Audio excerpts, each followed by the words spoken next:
Alright, back to cheapy mode. Another computer got shut down. And it is a conspiracy. I think. I don't know, I'm pretty stoned right now. Here's a little clip of George on Charlie Rose. You'll be able to tell the difference in the editing program. Look at the zoom. I like that. Okay, back up. Back up. No, you're too fucking close. Back up. There we go. That's a little better. Alright, here's a little George Carlin on Charlie Rose. Make them uncomfortable, and then bring them with me across the line and make them glad they came. That's what I do. I'm an entertainer. I'm not a doomsayer. I'm not here to preach. I don't do political tracts. But I do entertain. I do a lot of jokes. But I want you to feel a little in danger along the way. And so people who go to hear you ought to go in with the sure knowledge they'll feel a little endangered when they sit down. Well, it doesn't matter if they know it going in, as long as it happens when they're there. I just want them, because, what happened about, we talked about this little change of mind, whatever it is, this evolution, this latest thing. When you got it together. Yes, eventually, ultimately for myself. You have to be somewhat of an egotist to stand up all your life and say, listen to me, please pay attention. Even in school, when you do this in school, you're looking for attention. And that's fine, I can live with that about myself. But if I'm going to call attention to myself, I want to show them something a little different from time to time. I want to find a voice that isn't like all the others. I just never want to be like all the other people. I just hate these. I could never do a Newt Gingrich joke or an O.J. Simpson joke or anything, but you sound like all the other people. And I just want to, anybody who stands up wants to be different. Hey, look at me, guys. So I'm always looking for things I can believe in that challenge them a little. How do you prepare the material?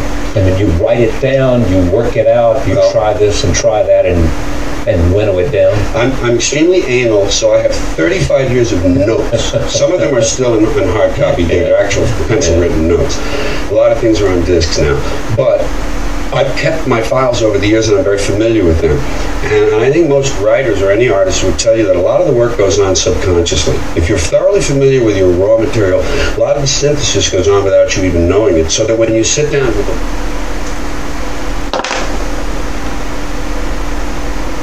Monday to Thursday, YTV's Got Right. When Kit's dad got hired at a writing school, Kit felt alone. I don't write. Until she met...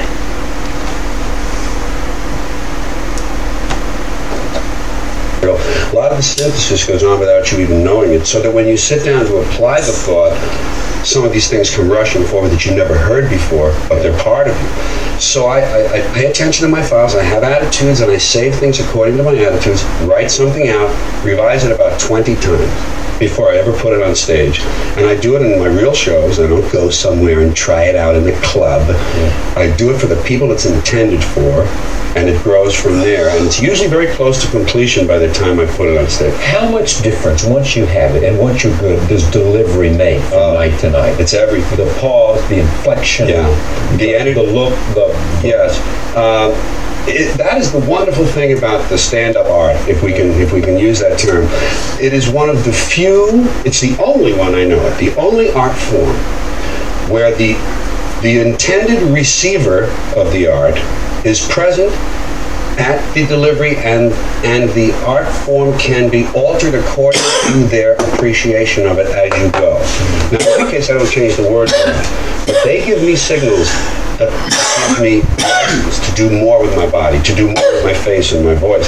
So, except for a jazz musician who was also affected by his audience in an improv, everyone else is separated from their audience by time or space, or by an arrangement, or a key, or a tempo.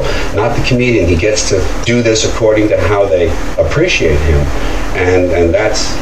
Do we know, I mean, how far back does this art form go, the stand-up before a collection of people I was saying, I'm here to entertain? I have often Nothing said, more than my voice. I have often said, when people talk about, well, you may not like the system and everything, but you make money from this and you're in business and all that. And sure, I said, but you know, if I were forced to do this for free, I would. If it were caveman days, and I went from cave to cave, telling my little stories in exchange for a hunk of meat, I would do it. And if they said no meat tonight, I would still do the show.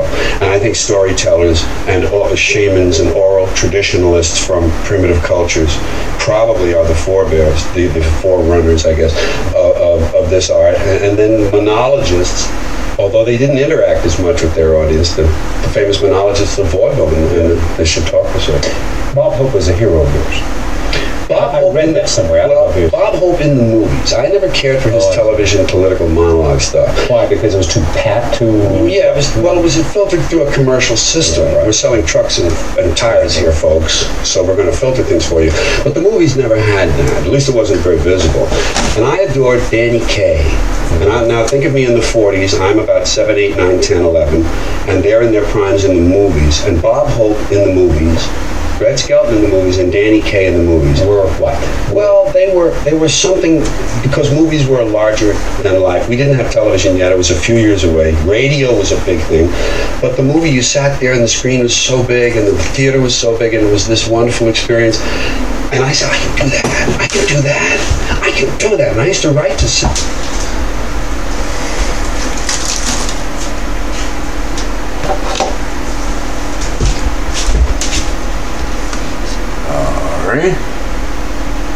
it'll be a fine to try to get Danny Kaye's lyrics. I never got an answer. I didn't know they were married. I said, dear Miss Fine, please send me Get Giddle. I want to learn this and do it at school and stuff.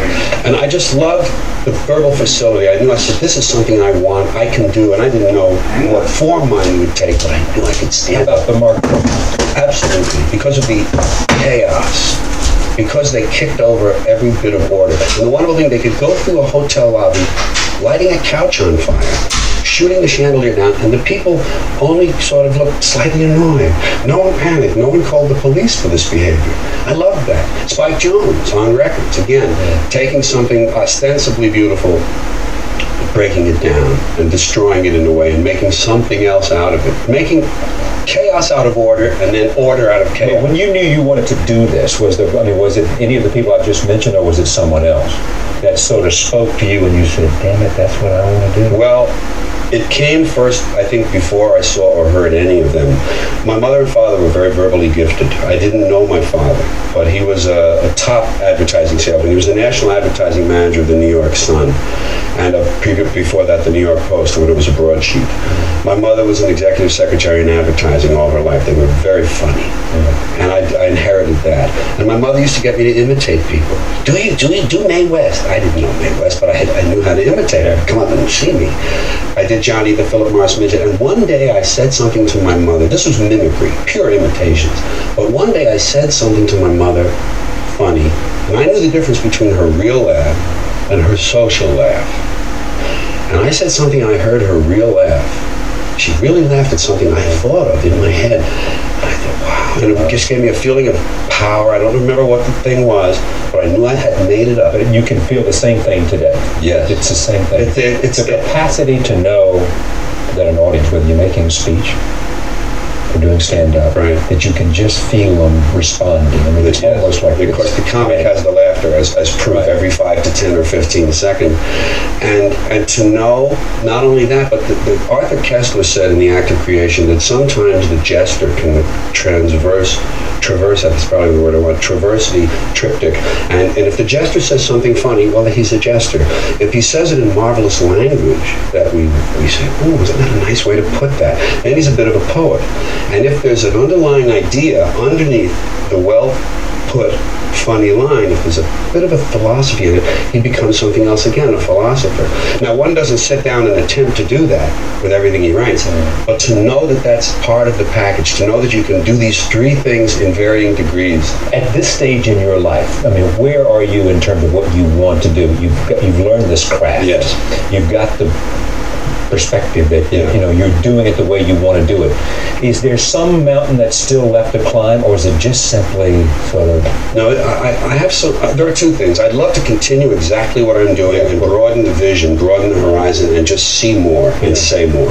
And that'll happen. Be smarter, more insightful. Just find better synthesis to find that this idea goes with that one, and I never suspected, and then to make something out of it that's bigger than the two of them.